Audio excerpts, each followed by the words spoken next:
C'est quoi aimer?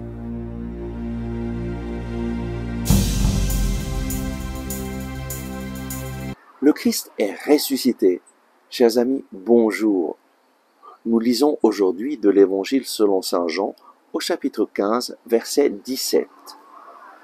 Ce que je vous commande, c'est de vous aimer les uns les autres. C'est quoi aimer? En grec, il y a 3 paroles pour aimer. La première, c'est éros.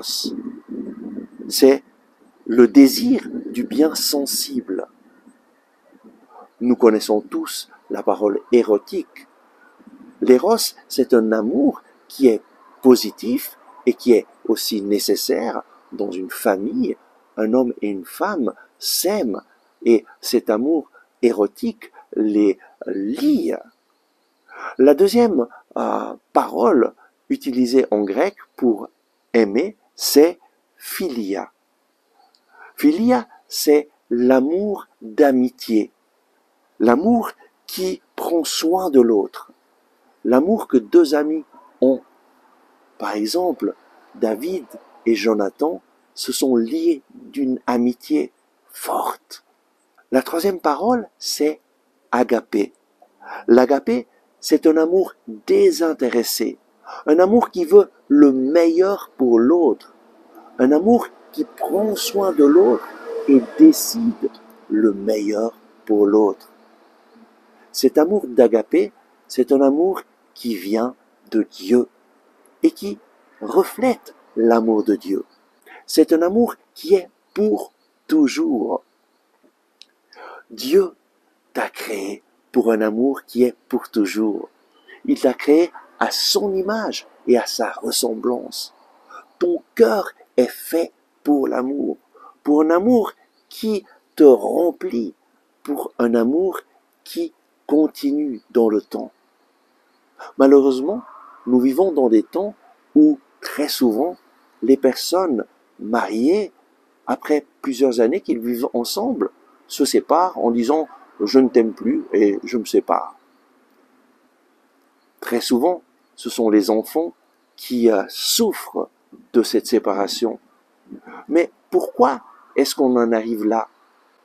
Très souvent, c'est que ce qu'on appelle amour, c'était seulement l'éros. Et puis peut-être un peu de philie, mais on n'est jamais arrivé à l'agapé. Cet amour désintéressé, cet amour qui se sacrifie. Ce n'est pas du tout ce que le monde enseigne.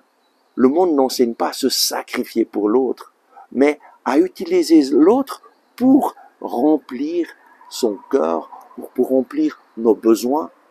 Et on utilise l'autre pour que nos besoins soient satisfaits.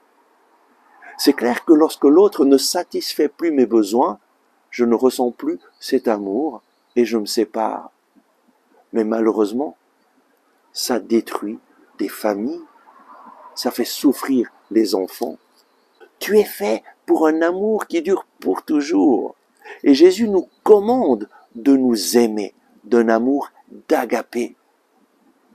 Dieu t'a créé à son image, à sa ressemblance. Et il t'a donné cette capacité d'aimer. Reçois l'amour de Dieu et donne-le aux autres. Et de cette façon, tu vivras une vie en plénitude. Ne t'arrête pas à l'éros. Ne t'arrête pas à la philie. Décide d'aimer de tout ton être. Dieu t'aime d'un amour d'agapé. Il t'aime sans condition. Il veut le meilleur pour toi. Même si tu as fait des erreurs dans ta vie, Dieu continue à t'aimer. Son amour dure pour toujours. Accueille cette vérité. Tu es fait pour un amour qui dure pour toujours. Tu es fait pour Dieu.